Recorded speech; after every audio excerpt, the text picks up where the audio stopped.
out your Game Sharks, everybody. My name is Liam, this is my hobby room, and today we're going to be looking at the 2.5 scale Best Hit Chronicle PlayStation Entertainment System from Bandai.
Alrighty, look at this thing. So this is one of the first kits I've built in a while that I thought would look better without paint, because, you know, the original PlayStation wasn't painted.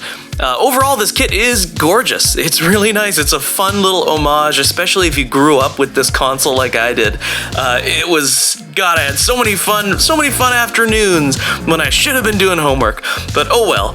So the kit does have some pretty fun features. The memory card and the controller here are modular. You can put them in either slot. The reset button and the power button do depress, though the power button kind of has a hard time coming back up. And the disc open button does actually work, and it pops open the lid there. So in a second I will show you those, and I'll show you some of the details. So it's really small. It is absolutely adorable. It's really simple. There's really nothing too difficult here. I very quickly painted, very messily painted the motherboard and some of the circuitry, and also these input outputs on the back here that I'll show off in a sec. But you don't actually have to do any of that because none of it is really that visible. The stickers are, well, they are clear stickers, which is not necessarily my favorite thing to work with, but for something like this, it's totally fine.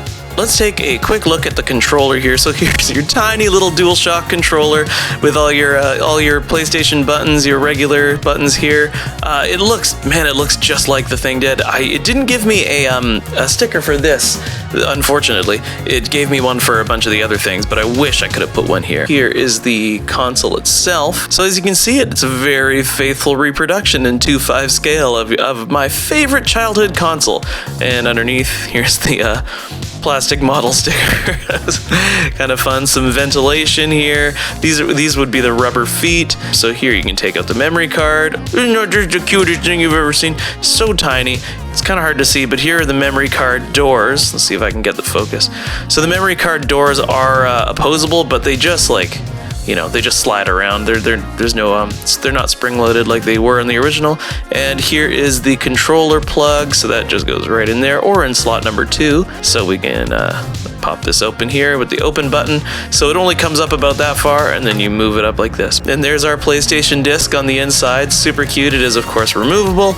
And then you can see the laser for the reading mechanism. And this was just a foil sticker, which I think looks incredible. It looks really good. There's the disc. It's just a generic disc. There's no actual game. It would be kind of funny if it included some generic game stickers to go with, but that's asking quite a bit for what this is. So here's the back. This panel does open just like it did in the original. Okay, I'm going to open that up. Ooh, there it goes. So be extremely careful if you're trying to remove this back panel to show off the accessory port here. Be careful when you're removing this piece. I don't think it's, even though it's molded to look like it can spring off like that, I'm pretty sure this isn't actually supposed to be detachable.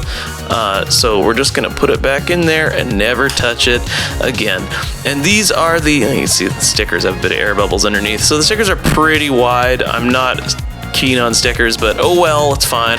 So here are some other ports and your input outputs and all that, sort of your audiovisual stuff, and this little port here. So all in all, that is the PlayStation. Huge fan of this doesn't actually click in, unfortunately, it just kind of sits there. Huge fan of this kit. I'm gonna have to pick up the Sega Saturn as well because it looks great as well, and I hope they make more of these. I hope they make a PS2 and an N64. I hope they just go crazy down the line because that would be really fun and I would buy them all. So I'm going to stop talking now. I'm going to show you some close-ups and do a little spin around, and then I will see you guys in the next video. Thanks for joining me. See you later.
Thanks for watching, everybody. BC Shaver and Hobby sponsored this video, so take a look at bcshaver.com. Use the code PAINT20, get yourself 20% off all hobby paints, and I'll see you around the bend. And good things are hard to see when you pray.